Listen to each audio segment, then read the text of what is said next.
Good morning, good afternoon, or good evening to all everywhere. I'm Tanetta, and so today I am coming to you about am I emotionally broken to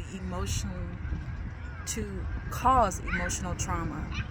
Like, is your brokenness causing somebody else's trauma? And I really wanted to discuss this because I talked about narcissists coming out of domestic violence, going straight into narcissism, um, and then talking about people who were victims of narcissism. But what about the people who really aren't the victims of the narcissist, but they're actually applying some negative trauma that is actually causing narcissism? Remember, narcissists aren't born, they're made. And so sometimes we have to take responsibility for our own part in them becoming narcissists. Alright, so I'm just gonna go over my notes really fast to make sure that I'm addressing everything. And I promise that it won't be long today. So remember, again, narcissists aren't born, they're made. And so a lot of narcissists are made because of things that happen in their young age, like overbuilding a child, telling them like, oh, you're the most beautiful child in the world. And there's something positive about that, but doing it so much that they no longer are in a space of acceptance and respect, but they're now in a place of conceitedness and arrogance. You are grooming a narcissist. Or dismissing children. A lot of rich families will dismiss children, saying things as though, like, I don't have time for you, I have a business trip.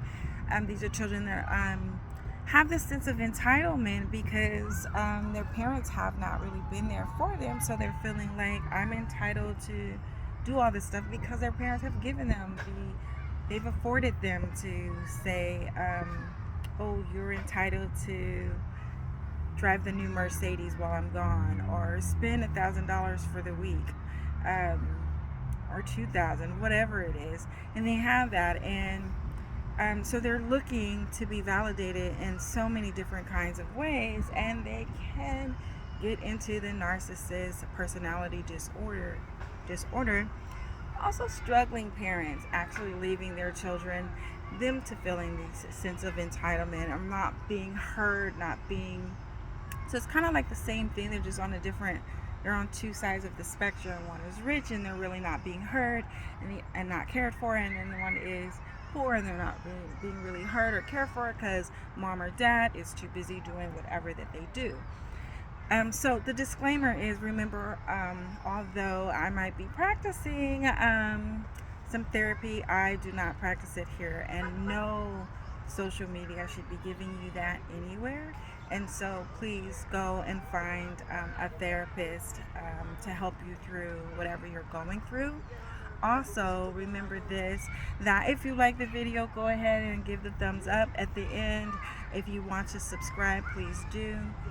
There's a bell for you to be notified every single time that I put up a new video. I try to put the videos up once a week on the weekends. It does not always happen, and sometimes I'm playing catch up and you get a lot of videos during the week, kind of for you to binge on. All right, but let's talk about you, okay? Let's just talk about you. Let's not talk about, oh, their parents, or my lover, or my ex, or whatever. We really have to stop ex bashing, and so I didn't put these videos together to ex bash.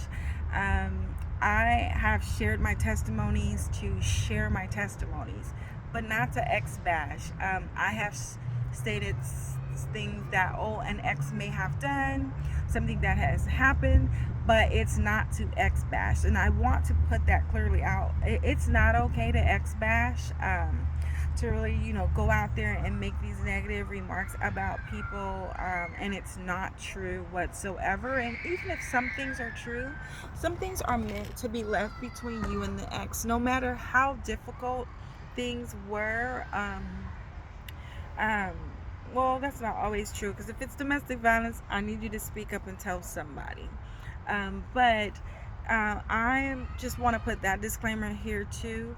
It has nothing to do with ex bashing. I can't even get on the sexes with that. I've heard ex bashing from both sexes, like really bad. I've heard men bash their exes so bad, and they're like women. And then I've definitely heard a bunch of women do it. I know that sometimes people do it, and a lot of narcissists do it to sound the violin, to make it seem as though, oh, I've been through a lot, and I need you. So I just really wanted to make that clear. That is not the purpose of any of these videos, and definitely not this one.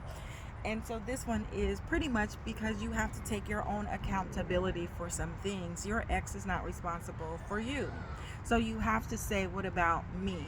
As in my journey, I do the same thing. What about me? What could I have done different? It didn't matter if they were the right person or the wrong person. What mattered is, what could I have done different to make me a better me, to make me a better girlfriend, to make me a better daughter, to make me a better sister. So so if you haven't looked at any of those past videos, do so. And if you don't want to, oh well, it's okay. You could be broken in your own right, been abused or anything. But making another one go through things because of your past doesn't justify you. It does not give you a right. So just making sure that I have enough time. Okay. I think my battery's dying too. It doesn't give you a right. So some examples are, these can let me make sure my notes say.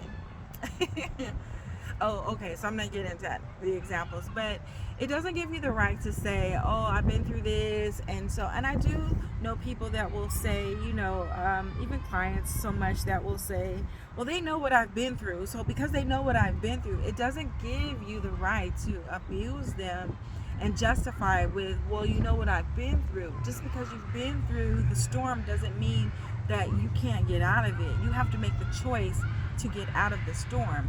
And so taking responsibility and accountability will help you get through the storm. So some examples of how you could be contributing to it is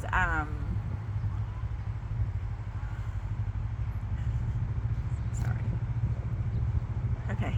Just trying to make sure that it's quiet. The motorcycles are pulling up.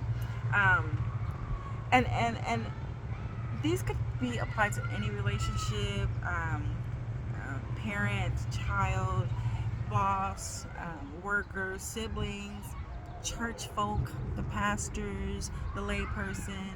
However the dynamics of the relationship, I'm going to focus on intimate relationships, lovers, spouses.